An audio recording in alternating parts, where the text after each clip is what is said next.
కమల్ హాసన్ మరియు శంకర్ కాంబినేషన్లో తెరకెక్కిన ఇండియన్ 2 సినిమా భారీ అంచనాల మధ్య విడుదలై నిరాశపరిచింది. 1996లో వచ్చిన క్లాసిక్ ఇండియన్ చిత్రానికి సీక్వెల్గా వచ్చిన ఈ మూవీ దాదాపు 300 కోట్ల బడ్జెట్తో తెరకెక్కిన భారీ నష్టాలు తెచ్చిపెట్టినట్లుగా సమాచారం. ఈ సినిమాలో సిద్ధార్థ్, రకుల్ ప్రీత్ సింగ్, ప్రియా భవానీ శంకర్ ముఖ్య పాత్రల్లో నటించారు. భారతీయుడు 2 క్లైమాక్స్లో దర్శకుడు శంకర్ ఇండియన్ 3 ట్రైలర్ను చూపించారు. దీంతో అసలు భారతీయుడు 2 సినిమా భారతీయుడు 3కి ట్రైలర్లా మాత్రమే అనిపించిందని అంటున్నారు. ఈ మూడో భాగంలో కాజల్ అగర్వాల్ కీలక పాత్రలో నటించింది.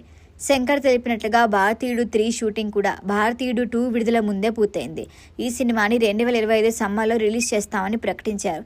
అయితే 2026 సమ్మర్ వచ్చినప్పటికీ సినిమా గురించి ఎలాంటి అధికారిక అప్డేట్ రాకపోవడంతో ప్రాజెక్టు భవిష్యంపై సందేహాలు వస్తున్నాయి.